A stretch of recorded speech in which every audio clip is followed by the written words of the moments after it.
नमस्कार, मैं हूं आपके साथ मयंक। तो देखिए, आज जो तस्वीरें गज़ा से देखने को मिल रही हैं, आज जो तस्वीरें इज़राइल से देखने को मिल रही हैं, ये करीब 2 साल बाद ये तस्वीरें आज सबके सामने हैं।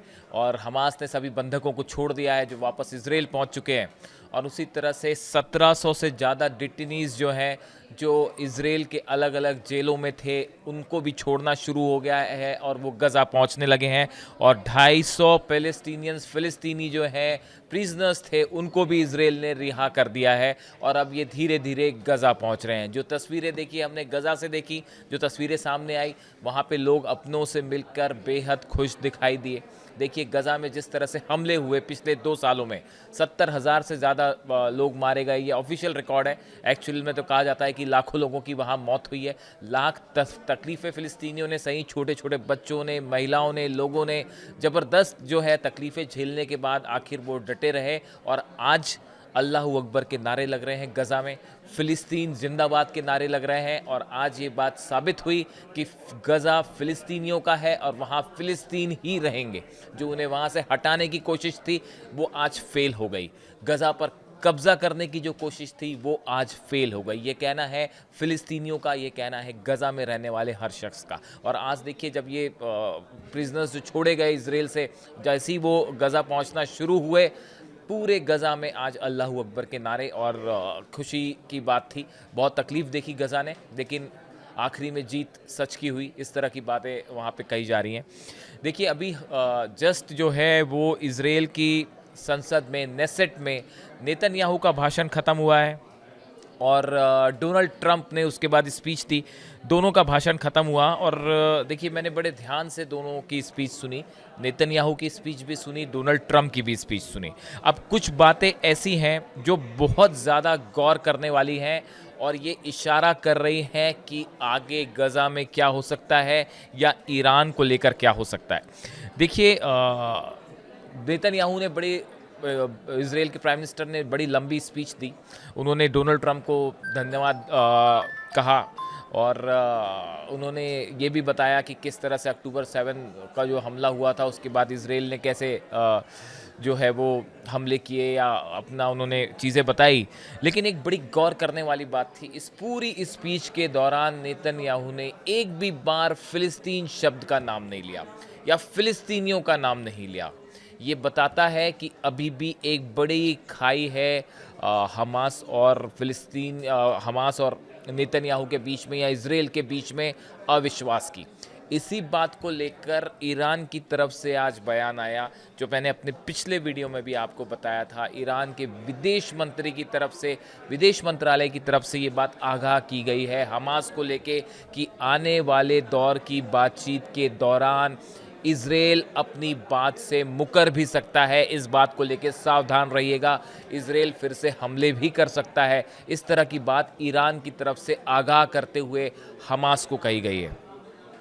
देखिए, जो भाषण दिया नेतन्याहू ने, पहले हम उनकी बात कर लें। जैसा मैंने बताया, उन्होंने फ़िलिस्तीन शब्द का एक भी जगह नाम नहीं लिया। इसके साथ ही उन्होंने ईरान को लेकर भी कुछ बड़े इशारे किए हैं। देखिए, उन्होंने एक तो डोनाल्ड ट्रंप के पहले शासनकाल में जो कासिम सुलेमानी कमांडर थे ईरान के, इनकी हमले में मौत हुई। नेतन्याहू ने आज उस फैसले को सही ठहराया और ये कहा कि ट्रंप का जो फैसला था कासिम सुलेमानी पर निशाना साधने का, वो फैसला सही था। ये नेतन्याहू का कहना था।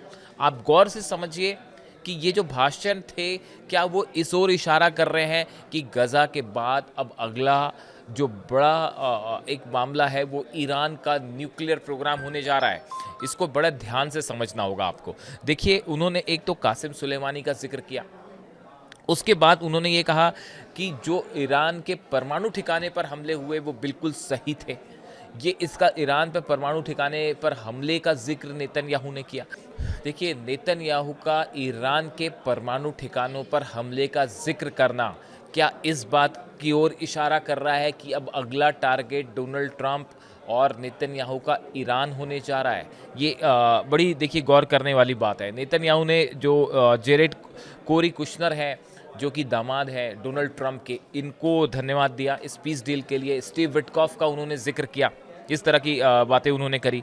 और देखिए, उसके बाद जब डोनाल्ड ट्रंप की स्पीच हुई, डोनाल्ड ट्रंप की स्पीच में भी कुछ बातें बड़ी खास रहीं। उन्होंने भी ईरान का जिक्र किया उन्होंने ईरान के परमाणु ठिकानों पर जो हमले हुए, मिडनाइट हैमर जो ऑपरेशन था उसका जिक्र किया। उन्होंने जो है वो मार्को रूबियो जो फॉरेन सेक्रेटरी हैं उनको बेस्ट फॉरेन सेक्रेटरी बताया और एक प्रकार से मैसेज देने की कोशिश की कि जो मिडनाइट हैमर था वो बहुत ही सफल ऑपरेशन था। उसका उन्होंने विस्तार से जिक्र किया कि कैसे B-2 बॉम्बर्स फ्लाई करके गए और 56 जो है 56 रिफ्यूलिंग जेट्स जो है वो हवा में थे, इस तरह की उन्होंने जिक्र किया।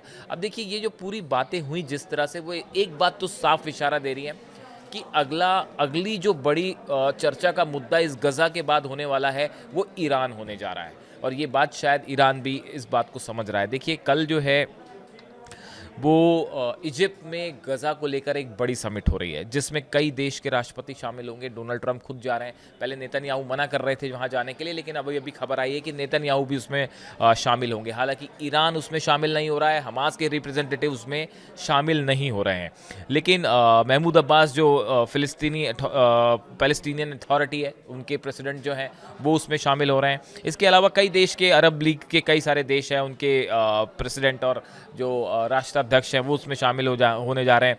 टर्किश प्रेसिडेंट जो हैं एर्दोगन उसमें होंगे और कीर स्टारमर प्राइम मिनिस्टर ब्रिटेन के वो उसमें शामिल होंगे। स्पेनिश पीएम शामिल होंगे। इटालियन प्राइम मिनिस्टर जो है मेलोनी वो शामिल होंगी। यूरोपियन काउंसिल के प्रेसिडेंट होंगे। यूएन सेक्रेटरी जनरल होंगे।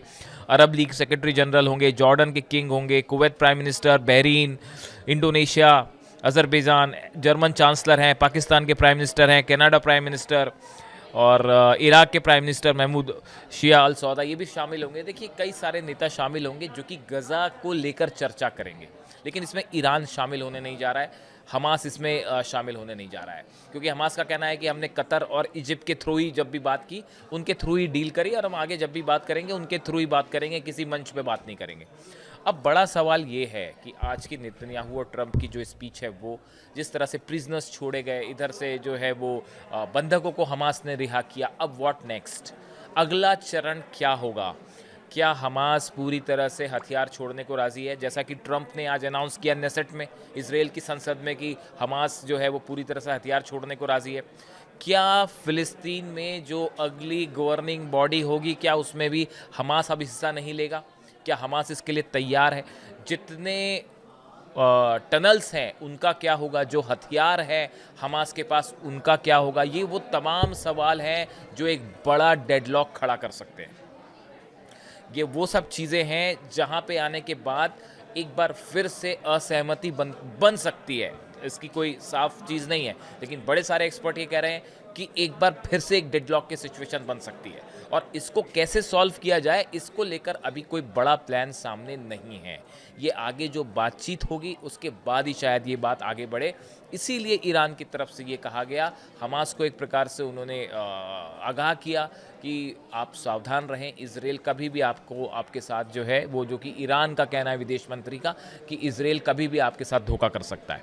अब इन हालात में देखिए आज की जो दोनों जो स्पीच थी उस स्पीच में ईरान का जितना ज़्यादा जिक्र हुआ है उसके बाद ये कई सारे विदेश नीति के एक्सपर्ट ये बता रहे हैं कि अब अगला नंबर ईरान का न्यूक्लियर प्रोग्राम होगा।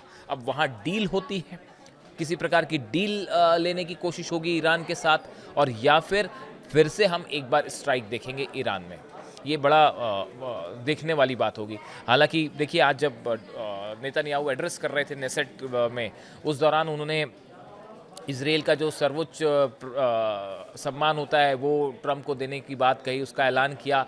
साथ में उन्होंने नोबेल प्राइज़ का भी जिक्र किया कि नोबेल प्राइज़ जो है वो इस बार नहीं मिला लेकिन शायद अगली बार मिल जाए, इस तरह की बात नेतन्याहू ने कही।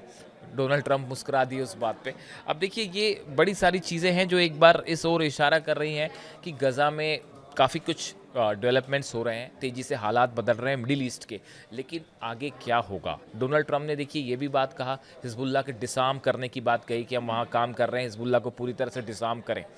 नेतन्याहू ने हूतीस का भी जिक्र किया है, देखिए ईरान का भी जिक्र हुआ। यानी ये कुल मिला के मिडिल ईस्ट में अभी भी हालात बेहतर हो रहे हैं, इसमें कोई शक नहीं है, लेकिन ये ऊँट किस करवट बैठेगा ये बहुत कुछ अभी जिसे कहते हैं सामने आना बाकी है, और जल्दबाजी में कोई कंक्लूजन नहीं निकाला जाना चाहिए। थोड़ा वेट करना होगा हर चीज़ को लेके कि गज़ा में क्या डेवलपमेंट्स होते हैं, हमास का क्या रुख होता है, इसराइल का क्या रुख होता है, किन मुद्दों को लेकर सहमति बन पाती है। ये बड़े सारे प्रश्न हैं जिनके अभी जवाब नहीं हैं, और इस बीच ईरान की ये चेतावनी हमास को लेकर ये आगाह करना कि आप होशियार रहिए, कभी भी आपके साथ धोखा होने की कोशिश हो सकती है, कभी भी इसराइल अपनी बात से पलट सकता है, इस तरह की बात ईरान की तरफ से कही गई है। इस बीच देखिए कल जो इजिप्ट में समिट होने वाली है, गज़ा समिट, पीस समिट, इस पर हमारी नज़र होगी। यहाँ पे कौन सा देश क्या रुख लेता है, गज़ा को लेकर क्या फैसला होता है, खासकर गवर्निंग बॉडी को लेकर अरब देशों का क्या पॉइंट ऑफ व्यू है, ये सब बहुत ज़्यादा मैटर करेगा। लेकिन आज की अगर बात करें तो आज गज़ा से जो तस्वीरें आईं और जिस तरह से वहाँ पे लोग खुश दिखाई दिए बड़े दिनों बाद, इसमें एक बात तो साबित हो गई कि फ़िलिस्तीनी अपनी ज़मीन पे टिके रहे, डटे रहे, चाहे लाख बम्बार्डमेंट हुए, F-35, F-16 बम बरसाते रहे, लेकिन फ़िलिस्तीनी अपनी ज़मीन उन्होंने नहीं छोड़ी। और इतिहास इस बात को हमेशा याद रखेगा कि फ़िलिस्तीनी अपनी ज़मीन के लिए लड़ते रहे, हर दुख तकलीफ़ सहते रहे, और अंततः देखिए उनकी जीत हुई। आज गज़ा फ़िलिस्तीनियों का है, फ़िलिस्तीनियों का था और फ़िलिस्तीनियों का ही रहेगा। इस तरह की बातें आज पूरी गज़ा से सुनाई दे रही हैं। अब देखिए इससे जुड़ा जो भी अपडेट होगा आप तक पहुंचाएंगे। कल इजिप्ट में क्या होता है इससे जुड़ी जानकारी हम आपको पहुंचाएंगे, और आप भी डोनाल्ड ट्रंप और नेतन्याहू की जो स्पीच थी इसको ध्यान से समझिए, अपने हिसाब से आकलन करिए, और ईरान को लेकर आपकी क्या राय है वो हमें बताइएगा। Thank you so much.